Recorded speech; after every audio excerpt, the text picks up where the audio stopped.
Now, the new application cycle for the National Student Financial Aid Scheme is finally open.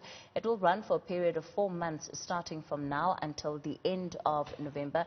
Higher Education Minister Dr. Blade Nzimande joins me now to discuss this further. Minister, good evening. Thank you so much for your time. Will the fund be run any different to what we've seen over the years?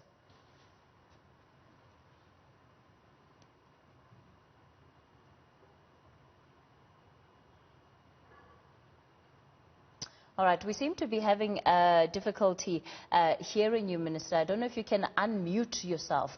Can you hear me now? Yes, I can hear you now. Go ahead. Okay. My apologies, Kathy.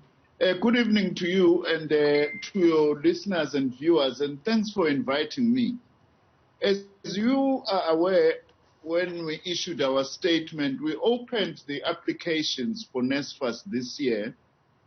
Now, yesterday on the 3rd of August, and will run through for the next 4 months until the end of November, which means compared to last year, we have added an extra month for application. We're doing that primarily also because we are in this difficult situation of COVID-19. And so we thought that where there may be hurdles, it's better that we give ourselves an extra month. But having said that, I would like to actually urge all the applicants, Kate, that they don't wait until the last moment. They should actually start applying now. But also, I need to explain who actually needs to apply. Those who must apply are those who will actually be applying for the first time and are not NSFAS beneficiaries already. Because NSFAS beneficiaries are already on the system. They know how to access it to check their status. So it's basically those who will be going into our TVET colleges and universities next year, either directly from school or those who might have finished from school sometime, but now are deciding to actually go and apply to be admitted at a TVET college or at a university. Of course, a significant number of the crop that you would be expecting would be from the 2020 academic year. As it stands, there are big questions, at least for some pupils, depending on the kind of school you're going to, about whether or not there's been equal opportunity for learners to be able to get through this year's curriculum and, in fact, be able to access institutions of higher learning going into next year. So what kind of numbers, then, are you expecting to be applying and to be accepting into institutions of higher learning? Well, Kathy, we normally get very high numbers of applicants because obviously many people apply, but not all of them are able to acquire the necessary requirements to be able to be admitted at university or at TVET college. You know, we normally get anything, you know, up to 500, 600,000 the first time applicants. But if you look at the total students that we have this year, for instance, it's just over 700,000 students, with 481,000 at universities and about 248,000 at TVET colleges. But what is important, which also makes us to open even earlier, is to make sure that everyone who qualifies, and those who qualify, by the way, to remind your viewers and listeners, are those who come from families who earn up to 350,000 Rand family income per annum. But if you are a student with disability, we also, NSFAS supports you even if you come from a family that earns up to 600,000 Rand per annum. So we also are partnering with a number of other institutions as a way of making sure that we reach out to students wherever they are, rural areas, urban areas, townships, and so on. For instance, we have a good partnership with the National Youth Development Agency, which has got offices in all the provinces. They actually are used as walk-in services to actually apply for NSFAS.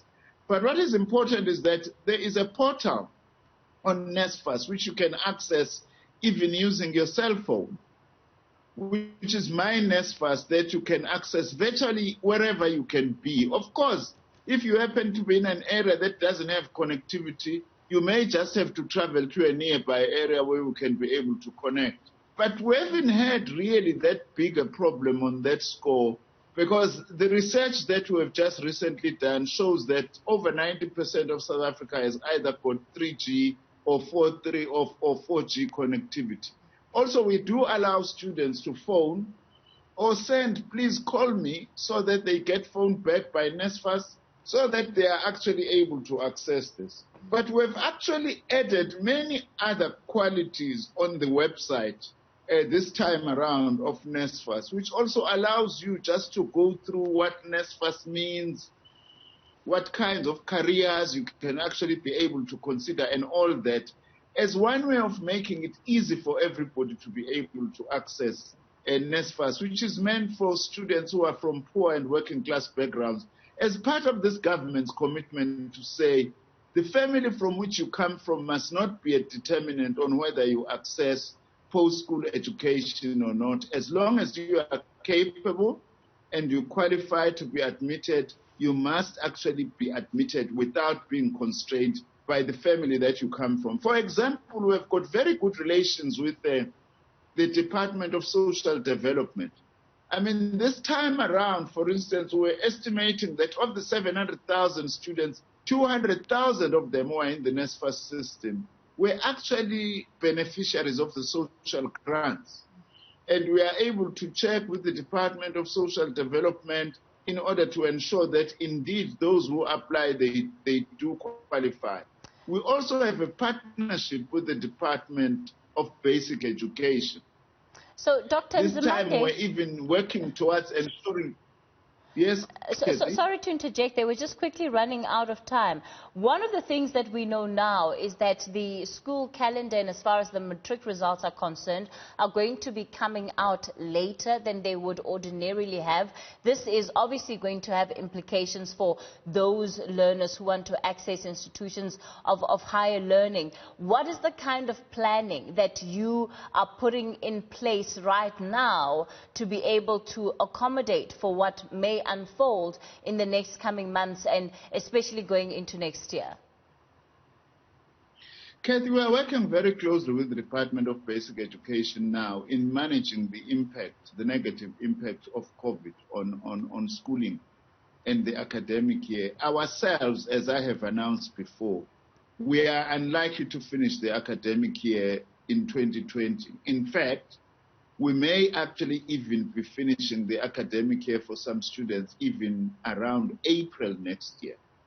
So we are working very closely with the Department of Basic Education because we have to align. The department itself has hinted that, in fact, the matric results as things stand now are likely to come out in February, which will actually coincide with the month of March or April that we see as the time around which we could be starting the academic year next year. Unfortunately, because of this unpredictable and invisible enemy COVID-19 that we are faced with. So we are very much alive to that.